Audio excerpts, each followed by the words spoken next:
Bienvenidos a estos ambonios en los que periódicamente nos reunimos a tratar de hallar caminos para entender un poco lo que estamos siendo, lo que nos compromete como sujetos, como seres sociales y antes que nada como seres humanos. En ese sentido, la invitación para hoy tiene que ver con pensar un poco, divagar como ya es costumbre,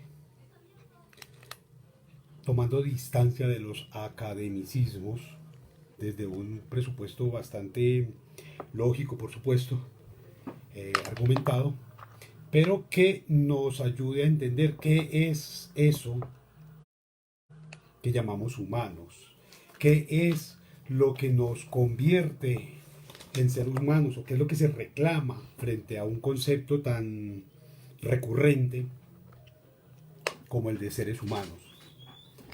Parece una pregunta obvia, parece una pregunta simple, y sin embargo pensar la humanidad, lo que significa la humanidad, lo humano, el ser humano, la condición humana, compromete asuntos bien complicados. Quizás por eso es uno de los debates, de las discusiones que menos se dan. Se da por sentado, se da por cierto que ya lo tenemos claro, y sin embargo creo que la pregunta es válida totalmente y en cualquier escenario. ¿Qué es eso que llamamos humano?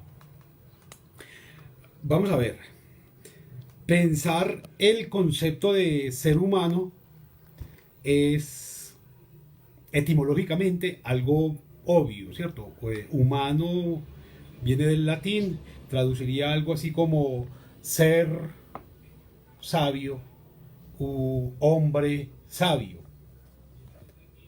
Eso traduciría desde el latín en términos etimológicos, y sin embargo en la vida real la humanidad compromete asuntos mucho más elaborados, mucho más complejos, que por ejemplo nos ayudan a dilucidar cuáles son esas ramas del pensamiento, porque el humano vamos a ver que también tiene que ver con el pensamiento, desde los cuales podemos nombrar al ser humano. Sigamos un poco la lógica de la literatura. Carlyle plantea que sería necesario para pensar lo humano construir una filosofía del traje, de la ropa. En tanto que el ser humano es, en virtud de los mitos y en virtud de las necesidades, es la criatura que se viste. Digamos que algo de humanidad hay en vestirse, en, en elaborar ropa, en elaborar fórmulas para estratificarse a partir del atuendo. Entonces, digamos que un primer asunto que nos convierte en humanos es la ropa. Pero no podemos quedarnos solamente allí. Digamos, la ropa compromete capacidad, y eso es otro asunto que tiene que ver con el ser humano, con la capacidad del lenguaje. Hay un asunto que es bien complejo, que es ese del lenguaje creado por los humanos. Es decir, entre animales, entre otras criaturas, también hay lenguajes, ¿cierto? Formas de comunicación que permiten señalar si efectivamente se tiene hambre, frío, miedo. Hay una cantidad de cosas que se precisan a partir del lenguaje, y entonces el ser humano también es un ser del lenguaje, como es un ser del traje, del vestido, de la ropa. Hay otra condición, vamos a irlas enumerando y luego vamos a tratar de atarlas todas, de hilarlas, que es una, una reflexión en torno a la risa como una posibilidad. El ser humano es el único ser vivo que busca la risa como busca comida, como busca cobijo, como busca alimento, como busca otras condiciones de sobrevivencia. ¿cierto? Entonces ahí hay una cosa que también es muy importante porque es de qué nos reímos, por qué nos reímos. Hay libros bien interesantes que nos ayudan a reflexionar un poco sobre ese asunto de la risa, fenómeno social, fenómeno humano, desde la cual podemos entender que el humor, el chiste, la broma, tienen que ver necesariamente con la humanidad, ¿cierto? Eso es bien particular. Pero hay asuntos no tan bellos que también nos definen como humanos y que particularmente en coyunturas como las que vivimos regionalmente son bien interesantes, que es pensar en una reflexión, en una filosofía, si se quiere, del crimen, ¿cierto? También nos hace humanos esa posibilidad de cometer crímenes en distinto nivel. Quiero decir, el hombre es el único ser vivo que es capaz de matar por matar, matar por gusto, matar por cualquier razón distinta a la propia necesidad. En los animales hay, por supuesto, la posibilidad inquietante de matar. Ellos están matando, ¿cierto? Para comer, para sobrevivir, para defenderse. Pero en el ser humano hay condiciones, por ejemplo, como la cacería, por el acto de matar, simplemente, por demostrar poder, por sustentar una condición de aparente superioridad frente al otro, de desarrollo tecnológico, técnico, numérico.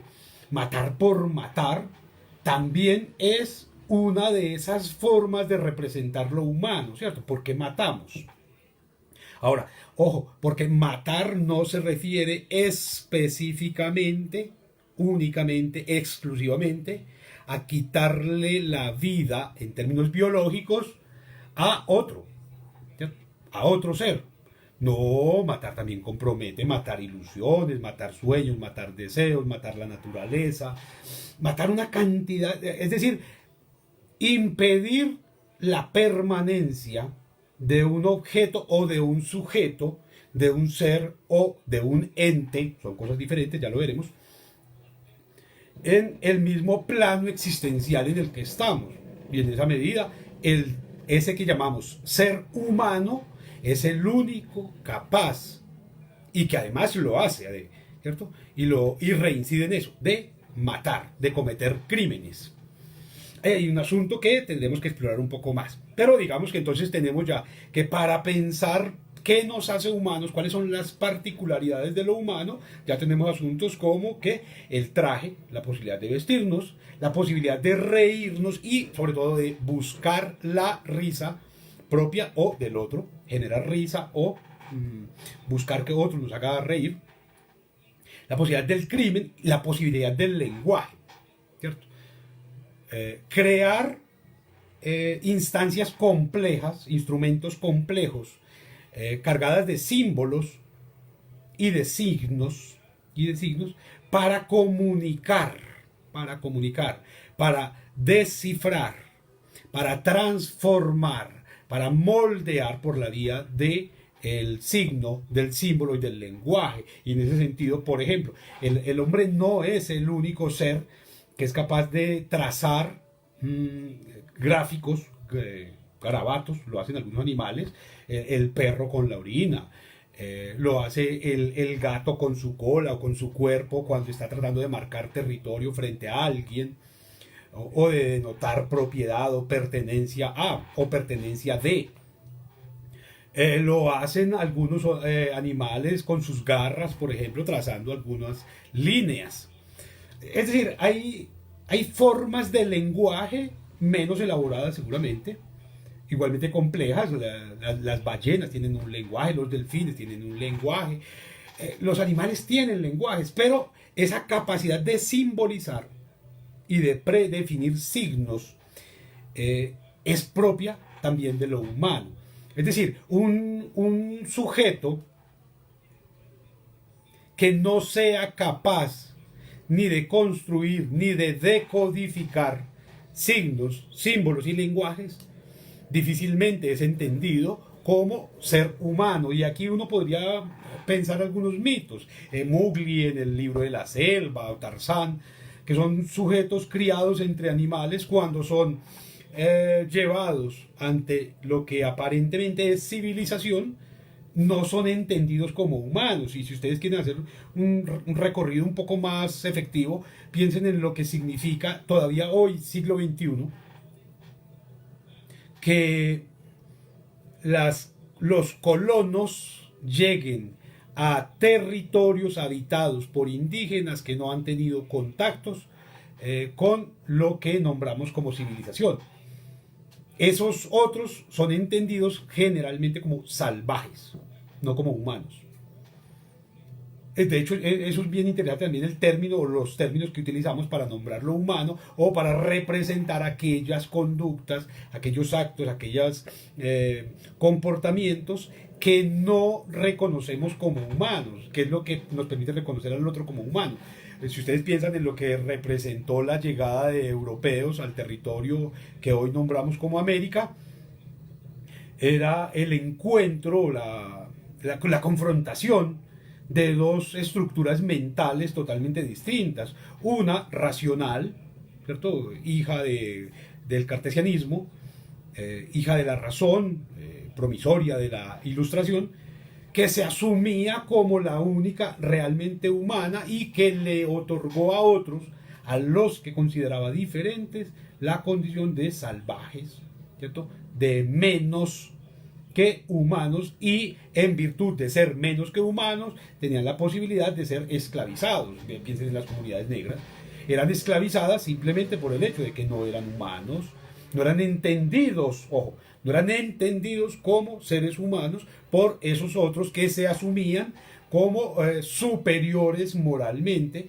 superiores en términos de humanidad. Ahí hay que pensar muy bien que esa humanidad es el reflejo de unas formas lingüísticas totalmente occidentales. Repito otra vez, viene del latín ser sabio, entendiendo hombre pues como universalidad. Homo sapiens, hombre sabio, de ahí viene humanidad. Y eso es gravísimo. A los indígenas se les sometió a condiciones aberrantes. Y se va a dar un debate bien interesante aquí encabezado por un clérigo bastante complejo de entenderlo en términos humanos, Fray Bartolomé de las Casas, que trataba de defender que los indios, los habitantes, los nativos de esta tierra, eran seres humanos, que tenían alma, y por tener alma no podían ser tratados de la manera en que estaban siendo tratados. Eso parece tonto, quizás leído desde la simplicidad de las palabras hoy, pero les propongo un ejercicio. Piensen lo que representa hoy una cantidad de máquinas y de proyectos turísticos procurando destruir la Sierra Nevada de Santa Marta para instaurar allí la civilización, un parque turístico, unos hoteles, resort 5 estrellas. ¿Quién está llevando allá esas máquinas? ¿Y sobre quién es ese abuso? Sobre indígenas, y esos indígenas que son bobos, ¿okay? No, ellos tienen una tradición ancestral quizás más bueno, más bien, mucho más antiguas que la propia colombianidad, y sin embargo alguien en uso de sus facultades legales, yo no sé si mentales, pero por lo menos legales, procura ir a tomar un territorio y destruirlo totalmente, porque se presume una especie de baluarte de la humanidad, de la civilidad y del progreso. Y estos indígenas salen con sus palos, con sus mochilas, con sus poporos, a decir, hey, no, esta tierra es nuestra, tenemos otras convicciones, otras formas, también somos seres humanos, hey, merecemos respeto, cuidado con nuestra tierra. Pero lo curioso es que no es un asunto ambivalente, no son dos lugares allí. También hay un tercer lugar, ¿cierto? El de los que se hacen los tontos frente a eso. Eso no está pasando, como eso no es mi casa, a mí no me importa. Es el mismo asunto, si usted quiere, del desplazador, del despojador de tierras. Entonces llega con su fusil o con sus fusiles, con sus matones, con sus mafiosos, a tomar posesión de una tierra que está siendo habitada, trabajada, labrada, cultivada, simplemente porque asume o presume que tiene una especie de visión mayor y mejor, más acorde con un proyecto de progreso, y ahí está todo inmerso de humanidad esto, que aquellos que la están habitando, ¿cierto? Y van y les matan familiares, los sacan a golpes, los maltratan, los castigan para que se vayan a vivir en condiciones, ojo, infrahumanas o inhumanas en escenarios urbanos. Entonces hay el desplazamiento. ¿Y el desplazamiento acaso se oficia sobre seres humanos? No.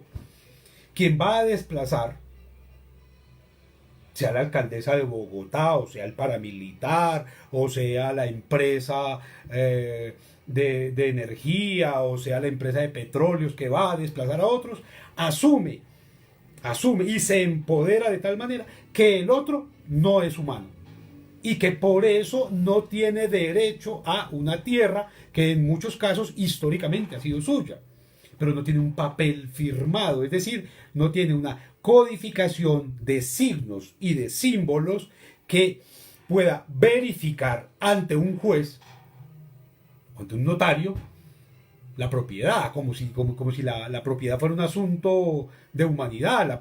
Ustedes deben saberlo, el catastro, ese registro de propiedades, es un invento muy nuevo, fue un invento de Napoleón, ¿cierto? Que en el intento por darle un orden a ese mundo desde su lógica, impuso la necesidad de establecer sistemas de propiedad de la tierra para garantizar el pago de impuestos. Es un asunto napoleónico.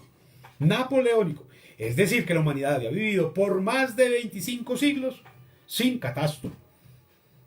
Y había vivido y eran seres humanos.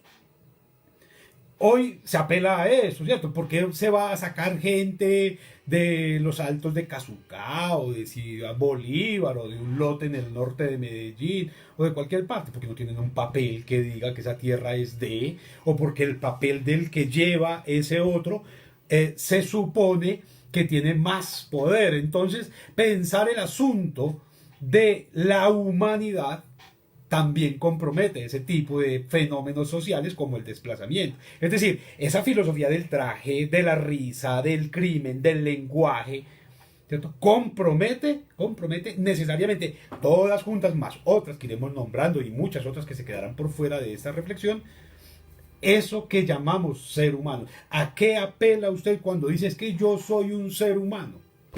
¿A qué apela eso? Quizás a otra categoría más que tendremos que nombrar aquí. Y es que el ser humano es el único que tiene la potestad, la capacidad y el gusto, además, por la mentira. Ningún animal dice mentiras. Los animales pueden trazar estrategias y desarrollan técnicas de cacería, por ejemplo. Técnicas de recolección, ¿cierto? Técnicas de reconexión con lugares. Entonces trazan mapas mentales, digo yo, pues instintivos si se quiere, que los conducen al lugar donde hay agua o donde hay frutas o donde el pasto es verde o donde hay menos riesgos, donde hay menos peligros. Entonces, es un asunto de cada uno que se comparte en manada. Pero en el caso de los seres humanos, de los que nombramos como humanos, tienen la potestad, tienen la posibilidad y el gusto por mentir. Y el ser humano entonces se viste de una filosofía del traje, se ríe, una filosofía de la risa, comete crímenes de distinta índole. Cometemos un crimen, por ejemplo, para comer, o para vestirnos, o para decorar la casa, ¿cierto? O en nombre de la ciencia, en nombre del conocimiento, en nombre del saber. Y hay quien tiene una colección de mariposas pegadas en la pared. ¿Cierto? O el que tiene la cabeza de un león, de un tigre, de un oso, de un lobo, de un perro, de un gato. Es capaz de embalsamar a un pájaro. ¿Cierto? Entonces hay un asunto del crimen también allí en lo humano. O sea, ninguna caverna, ninguna cueva, ningún nido de ningún animal ¿cierto? Está decorada con los huesos de otro. Si hay huesos allí o si hay restos de un otro allí es porque lo comieron, era para comer, ¿cierto? O era para suplir necesidades o para defenderse, pero no por adornar, no por ostentar, no por ufanarse. Entonces la humanidad allí se nos va volviendo un asunto no tan bonito tal vez como se pretende, sino cargado de lo que efectivamente somos, ¿cierto? Entonces hay también una filosofía de la mentira. Entonces el hombre miente y miente con la ropa y miente con las armas y miente con los tacones y miente con la literatura y miente con la ciencia y miente con la fe y miente con el discurso, porque el discurso está hecho para mentir. Pero el discurso no está hecho para una cosa distinta. ¿Para qué construimos? ¿Para qué elaboramos discursos? Para mentirnos. Cuando usted establece un discurso particular, por ejemplo, con su pareja o con su grupo de amigos o con su gremio, lo está haciendo para excluir a otros, no para incluir, y ahí ya de por sí hay una mentira. No se trata de que el lenguaje sea para universalizar. Volvemos a un asunto que ya en algún momento tratamos, y es porque el inglés es el lenguaje universal. Es más importante, es mejor, es más bonito.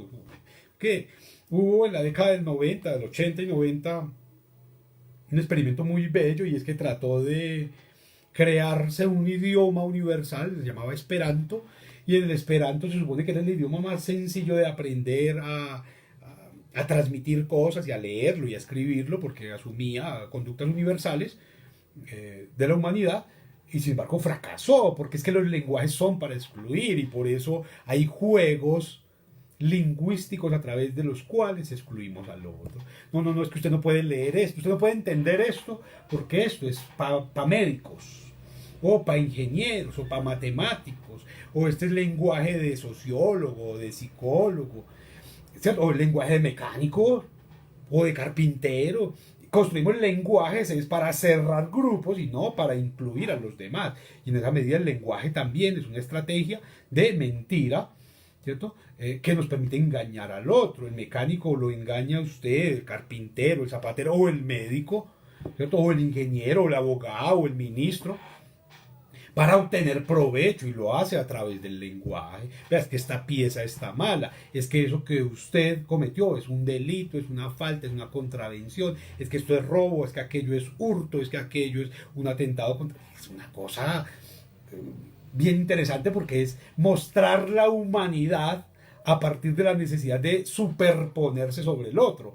Y entonces allí también hay otra particularidad del humano, ¿cierto? Como en términos operativos los seres humanos siempre están procurando ponerse por encima del otro. Ahí hay otra particularidad, ya vamos a empezar a tratar de unirlas, y es que hay una especie en lo humano que me parece contradictoria y muy bella, que es una especie de tentación constante por prohibir el pasado. Vamos a ver que los animales no hacen eso, los animales reconocen sus experiencias de manera instintiva. Entonces una mula no vuelve a pasar por el lugar donde se lastimó una pata, ¿cierto? El animal procura aprender de la tradición, aprender de la experiencia, aprender del daño que se hizo o del bien que obtuvo, ¿cierto? Entonces hace un momento hablábamos de cómo trazan rutas y esas rutas las siguen, ¿cierto? Construyen una cantidad de rituales por la vía de la reiteración, una especie de memoria instintiva. El ser humano, en cambio, tiene una particularidad que a mí me parece deliciosa, y es que se prohíbe constantemente, ¿cierto?, el recuerdo del pasado. Es decir, trata de hacer que toda su experiencia sea nueva, sea novedosa. Y de hecho está buscando, hay palabras que se han puesto de moda de manera un poco absurda, como innovación, todo lo que sea nuevo, todo lo que sea innovador, todo lo que sea una experiencia novedosa, eso está de moda, eso es maravilloso, eso es genial. Nuevo, todo lo nuevo. Se prohíbe el recuerdo del pasado. Ay, no, es que esto ya está viejo, es que esto me trae recuerdos, es que esto se parece a, ¿cierto? Y funciona en todos los escenarios, en la ropa, con la moda, en el chiste, en las formas de dolor también, ¿cierto? Es que esto me causa dolor, yo no lo quiero para mí, ¿cierto? Entonces lo olvido. Como esto me pareció difícil, entonces no lo vuelvo a intentar. Me pongo a experimentar con otras cosas. Hay un asunto ahí que uno podría explorar mucho, y sin embargo aquí no vamos a profundizar tanto, pero es eso. De hecho, miren esta experiencia tan bella, y es, usted le puede, usted puede invitar al otro a ver una película o asistir a un evento. Y ese otro asiste, ¿cierto? Y si vuelven a hacerle la invitación, seguramente lo piensan, ah, hombre, yo ya fui a eso y no me gustó. No, vamos a otra, o vamos a otro lugar, o vamos a otro espacio. Pero es muy interesante cuando usted invita al otro, por ejemplo, a ver el río. Hey, vamos a mirar el río, ¿cierto? Vamos a ver la luna. Vamos a mirar el cielo, vamos a mirar las estrellas. A nadie se le ocurre decir, no, yo ya las miré, yo ya lo vi.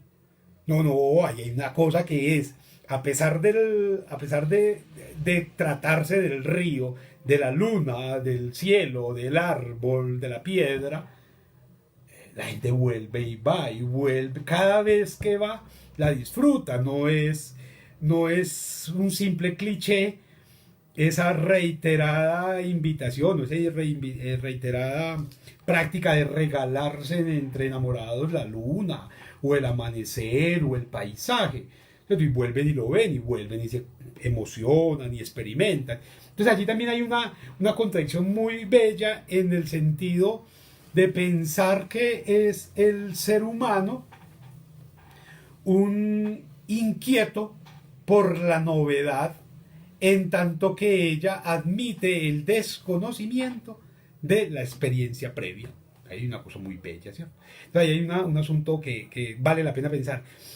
Pero quizás el elemento que más nos permite reconocernos como humanos es que los seres humanos, como seres humanos, siempre quieren ser otra cosa.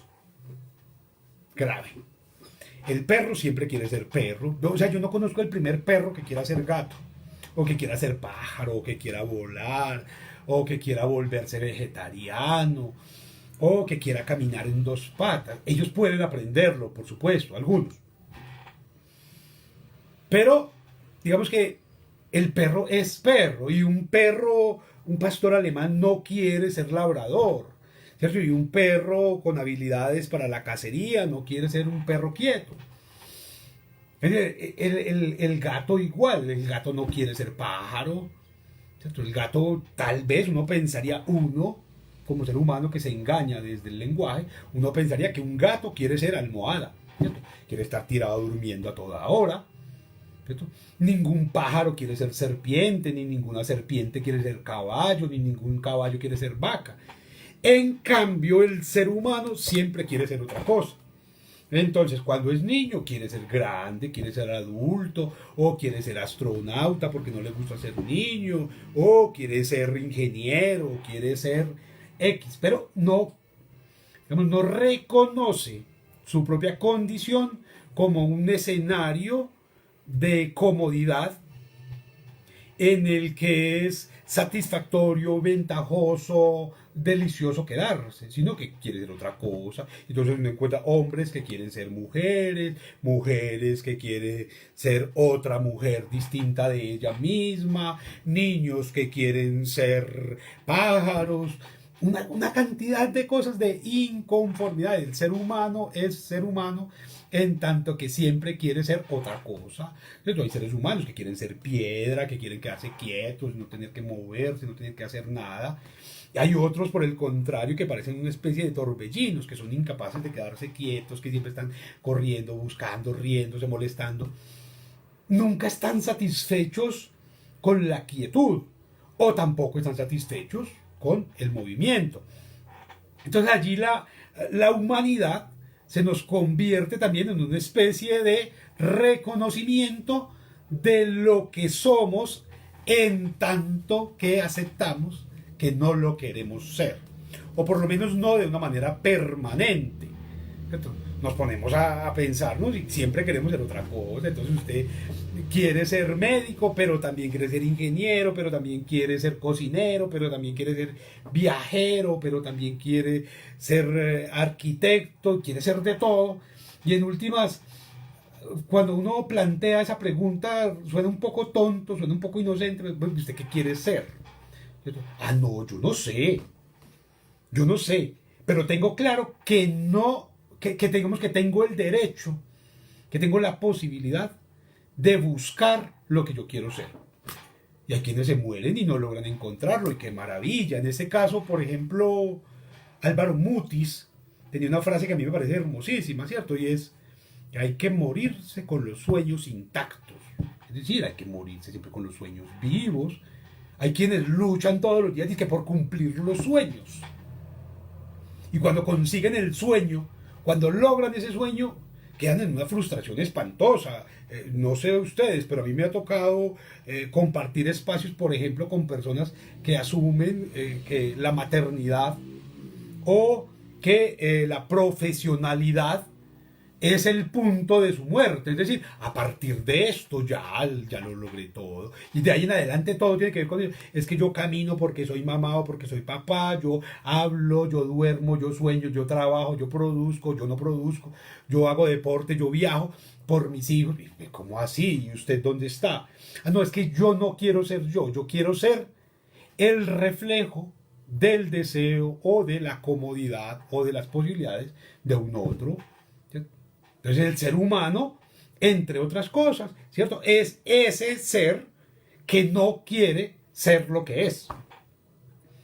¿Cierto? Ah, es que usted consiguió la casa y ya quiere venderla para comprarse una finca más grande, para comprarse un espacio mucho más lujoso, mucho más estratificado. Y ojo, porque cuando decimos otro más estratificado, otro más grande, otro más clarito o más oscuro, lo que está diciendo es, no quiero esto que tengo, no quiero ser lo que soy, quiero ser una cosa distinta. Eso no funciona de manera universal con la misma radicalidad, por supuesto. Hay un asunto que tiene que ver con lo que se conoce como la clase, la adscripción o la pertenencia a una clase, cualquiera que sea, la clase burguesa o la nobleza o la clase artística o la clase obrera o lo que sea. Una verdadera representación de la clase es aquella que en el marco de lo que es, en el marco de lo que tiene, logra desarrollar plenamente su proyecto de vida. Y ahí hay una cosa bien interesante, ¿cierto? Porque nos permite entender cómo hay sociedades que logran transformarse por el reconocimiento de clase, que no es lo mismo que la estabilización ni que el impedirle al otro que progrese. Es decir, hay sociedades que logran, por ejemplo, por el sustento de la clase media, por el mantener la clase media, fortalecer lo que se conoce como clase media, es decir, una condición social en la que es posible garantizar capacidad de endeudamiento. A eso se reduce la clase media. El fortalecer esa clase media, esa que es capaz de endeudarse porque es capaz de pagar sin dejar de vivir bien, logran niveles de desarrollo social y cultural altísimos, porque le permiten a todos, en el marco de un oficio, de un ejercicio, de unas particularidades, desarrollar plenamente su proyecto de vida. Es decir, usted no necesita convertirse en estrato 6 para poder vivir bueno. Usted podría vivir muy bien en el marco de esas sociedades, siendo estrato 2, o estrato 1, o estrato 3, o estrato 4, porque su trabajo, su habilidad o su actividad le permiten vivir plenamente sus deseos. En sociedades, por supuesto, como esta y como que es compartida con la mayoría de Latinoamérica, es imposible, ¿cierto? Porque la clase está determinada por un imaginario y no por por un ordenamiento social que admita que usted se reconozca como lo que es. ¿Cierto? Ah, no, yo soy obrero. Pero como obrero tengo la posibilidad de viajar, de estudiar, de caminar, de conocer, de quedarme quieto.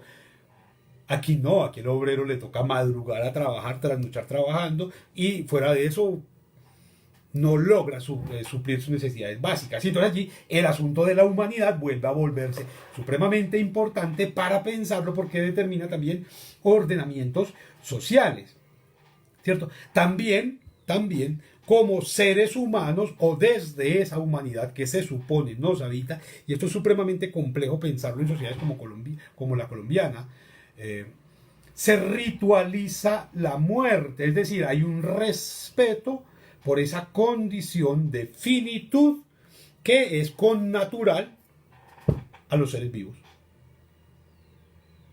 Es decir, los animales no respetan la muerte, no le temen a la muerte, no esperan la muerte, no buscan la muerte, no reflexionan la muerte. Siempre la muerte está ahí.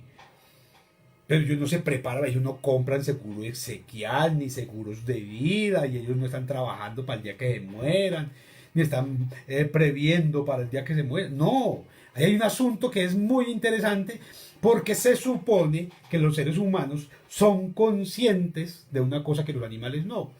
¿Cierto? Son conscientes de que algún día se van a morir, y que en ese evento, en esa eventualidad de la muerte, quisieran ser tratados de una manera específica. Quisieran ser honrados a través de algunos rituales, ¿cierto? La cremación, el enterramiento, la velación, que arrojen sus cenizas al viento. Yo qué voy a saber, cada uno tiene sus particularidades, y como sociedad definimos rituales, ¿cierto? Hay unos cortejos, hay unos puntos de encuentro, se reparten aromáticas o aguardiente o caldo, se llora, se contratan plañideras. Hay una cantidad de cosas para ritualizar la muerte, se llevan flores, se envían coronas, unas especies de recordatorios. Hay una cantidad de posibilidades para ritualizar la muerte, y sin embargo, lo que vamos evidenciando, por ejemplo, en el hallazgo de constante, cada vez más escandaloso y parece que menos importante, de las inmensas fosas comunes, lo que encontramos es que ya no ritualizamos la muerte, que nos da lo mismo, ¿cierto? Que se muera, mientras que yo no vea el cadáver, mientras que yo no huela la fetidez del cuerpo en descomposición, eso no me tiene por qué importar. Hay un asunto que ahí tendríamos que pensar en términos, en clave de humanidad. ¿Por qué la muerte del otro ya no me importa? Si una condición sine qua non de la humanidad es que ritualizamos la muerte, es que le tememos a la muerte, es que pensamos en la muerte, ¿cierto? Hay gente que piensa, cree, sueña en la reencarnación, otros creen con una fe ciega en la resurrección, ¿cierto? Es decir, hay un asunto que tiene que ver con la búsqueda de muertes tranquilas, de muertes limpias, ¿cierto? Hay inclusive una institución que se llama, o que busca el derecho, garantizar el derecho a morir dignamente. O sea, uno tiene derecho a morirse, uno tiene la obligación de morirse como ser humano, pero ¿en qué condiciones? Entonces mire que hasta inclusive hemos vuelto un asunto jurídico lo de la muerte. Como humanos tendría que preocuparnos la muerte. La pregunta en términos sociales es, ¿estamos realmente en una sociedad de seres humanos? Es decir, en una sociedad que entiende la muerte como algo que lo constituye y que lo ha llevado a crear toda una cultura, ¿cierto? En términos de colores, de rituales, de formas, de músicas, de tiempos, de derechos. Somos capaces de pensar la muerte. O sea, cuando alguien es capaz de enfrentarse a la existencia de una fosa común de falsos positivos, por ejemplo, y pasa desapercibido, ya perdimos la condición de seres humanos. Ya no hay humanidad. Ya estamos animalizando comportamientos, ¿cierto? Pero digamos, un día profundizaremos un poco más sobre ese asunto. Para intentar apuntalar todo este asunto de la humanidad, tendríamos que pensar también, entonces, ya no solamente en el traje, en la risa, en el crimen, en el lenguaje, en la mentira, en la necesidad de ser otros, en la necesidad de olvidar o en el deseo de estar olvidando, en la ritualización de la muerte, sino también en el sexo. El ser humano es el único animal que tiene sexo porque le da la gana. no por reproducción, sino porque le da la gana, porque se le antojó, porque le parece, porque quiere castigar al otro, o deja de tener sexo también por castigar al otro, ¿cierto? O lo hace de una manera tal que someta al otro. Entonces la sexualidad, ¿cierto?, también se vive como una práctica humana, en tanto que la sexualidad aquí es al antojo y al capricho de, ¿cierto? Ahora mismo hay un escándalo tremendo y con toda la razón además, porque un par de sinvergüenzas están pretendiendo comprar a mujeres de una etnia específica para satisfacer sus aberraciones sexuales. Las de ellos, no las de la persona que van a comprar. Y entonces allí uno encuentra, bueno, y esa posibilidad que tenemos como humanos de convertir la sexualidad en algo social, ¿cierto?, ya no en algo instintivo, realmente nos está habitando como humanos, nos está nombrando como humanos. Es decir, cuando alguien, abusando de su poder económico, pretende someter al otro únicamente al espacio de satisfacción de su propia sexualidad, estamos ante una sociedad de humanos. Y cuando la gente sale a defenderlos y a atacar a quienes están en contra de ese tipo de prácticas, estamos pensando en una sociedad de humanos. Allí también hay otro asunto que tendríamos que resolver. Y entonces miren que la lista de características que nos nombran como humanos se vuelve cada vez más compleja, más cargada de posibilidades.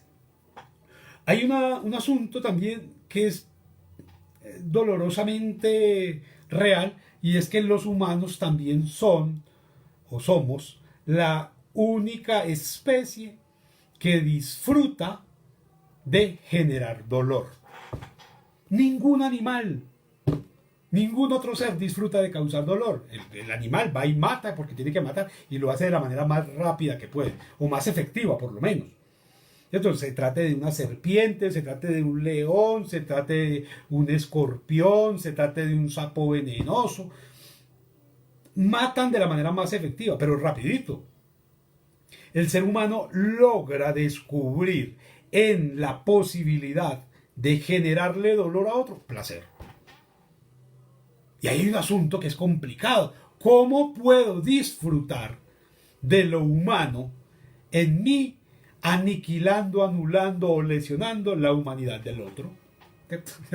Grave eso, ¿cierto? Como seres humanos también disfrutamos y además hemos construido todo un aparataje, toda una mercancía en torno a la posibilidad de generar dolor, de dosificar dolor. Todas estas prácticas de tortura son eso, ¿cierto? Hay un placer tremendo en el torturador o en quien ordena la tortura al saber que le está generando dolor al otro, que le está causando malestar, que le está causando daño, ¿cierto? Causamos daño de mil maneras, no solamente en lo físico, también en lo emocional, en lo psicológico, en lo social, en lo económico, y disfrutamos de ese dolor. Inclusive se ha llegado a pensar esa capacidad de dañar, de doler, de lastimar al otro, como un símbolo de éxito. ¿Usted cuándo es un sujeto exitoso? Cuando es capaz de dañar, de lesionar y de lastimar al otro. Ahí usted es un sujeto exitoso. Usted tiene una empresa exitosa en la medida en que su empresa es capaz de quebrar las empresas de los demás. Usted es un sujeto fuerte, reconocido en la medida que usted puede dañar al otro, que usted puede lastimar al otro, que puede generar miedo, terror, que es otra condición del humano, generar sufrimiento. Entonces, en la medida que usted pueda hacer sufrir al otro, se supone que es más humano. Pero nombramos a eso por el antónimo. Entonces, si usted está causándole daño al otro, es inhumano.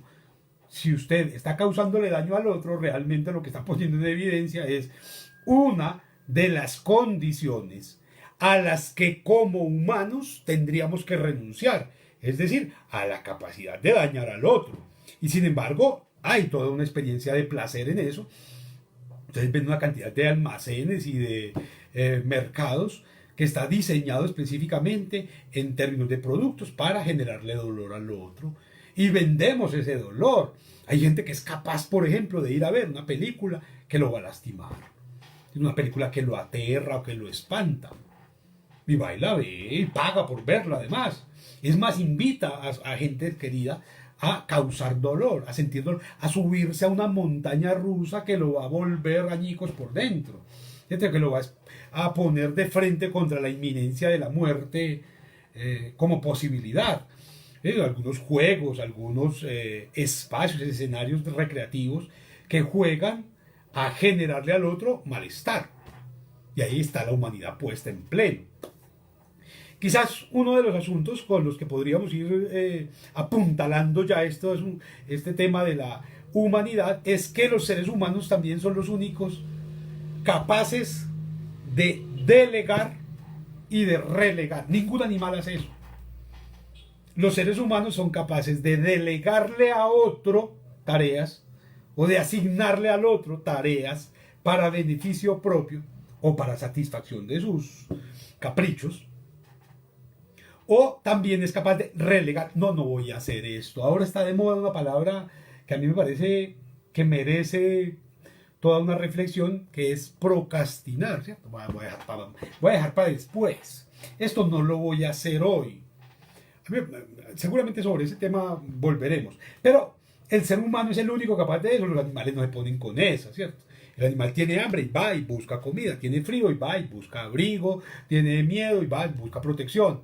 El ser humano es capaz de decir, no, yo no voy a comer, como más tarde. ¿Cierto? Almuerzo más tarde, no voy a comer hoy. Algunas veces por gusto, otras veces por necesidad, otras veces por conveniencia. No importa. Pone en evidencia allí, en esa capacidad de relegar o de delegar. No, yo no voy a hacer eso lo va a hacer otro por mí. Yo no voy a pensar que otro piense por mí. Que uno lo ve en escenarios académicos, intelectuales, uno encuentra, no, yo no voy a pensar que piense otro por mí, ¿cierto? Yo no voy a disfrutar que otro disfrute por mí y me cuenta, ¿cierto? Que otro me haga el resumen, que otro lea y me diga, ¿cierto? Que otro vaya y trabaje y yo voy y le quito lo que él trabajó. Hay un asunto también que es estrictamente de lo humano. Entonces, mire que el cuadro que vamos construyendo en torno a lo humano es bien complejo y lleno de posibilidades. Entonces tenemos la posibilidad de vestirnos, eso nos hace humanos. La posibilidad de reírnos y de hacer reír, y eso nos hace humanos. Entonces, la posibilidad de jugar por jugar. Eso es maravilloso. Porque los animales generalmente juegan y disfrutan de ese juego, en tanto que el juego es un instrumento de aprendizaje. Con el juego desarrollan destrezas, aprenden habilidades, van desarrollando fuerza. Nosotros jugamos por jugar. Hay gente que hace bromas por hacer bromas, ¿cierto? Por hacer la maldad, por generar risa. Hay un asunto que es bien interesante allí, ¿cierto? Y es cómo la humanidad es humanidad en tanto atenta de distintas formas y en distinta intensidad contra la humanidad del otro. Ahí empezamos a ser humanos. Pero yo no creo que esto haya que estigmatizarlo ni satanizarlo, ni haya que reivindicarlo con aplausos. Pero sí considero importante y necesario, y además muy urgente, empezar a pensar qué es eso que llamamos humano. Porque solamente en esa medida podremos darle contenido, cargar de sentido esos conceptos con los que pretendemos calificar al otro como inhumano. Es que esos actos que comete es que la condición en la que está viviendo es infrahumana. Pero ¿por qué? ¿Qué es humano? ¿Qué es lo que hace que usted pueda ser nombrado como humano o que usted sea capaz de reclamar, de reivindicar los derechos humanos? Mire que hay derechos económicos, hay derechos sociales, hay derechos políticos, ¿cierto? Hay una cantidad de derechos culturales. Pero ¿y usted por qué puede reclamar derechos humanos? Y además, ¿usted por qué admite que otro reclame derechos humanos. Hay un asunto que se llama el derecho internacional humanitario, en el que admiten que un criminal, que un asesino, que un genocida, que un sociópata debe ser tratado con humanidad, a pesar de que él o ella ha infringido la humanidad de uno, de dos, de cientos o de miles. Mientras no pensemos qué es la humanidad, mientras no entendamos qué es lo humano, esos conceptos van a ser simplemente banderitas, etiquetas que se le ponen y se le quitan al otro sin ningún tipo de compromiso, sin ningún tipo de responsabilidad y sin ninguna carga de respeto por el sí mismo o por el otro, ¿cierto? Los epicúreos tenían una experiencia maravillosa, y es que ellos planteaban que yo era humano en la medida en la que era capaz de reconocerme a través del otro. Es decir, que yo soy capaz de ver en el otro la humanidad que también habita en mí. Y en esa medida, el otro, como también tiene esas condiciones que yo tengo, a pesar de que sea más alto o más bajito, o más negro o más amarillo, o más clarito o más crespo, o más rico o más pobre, o viva más lejos o más cerca, no importa.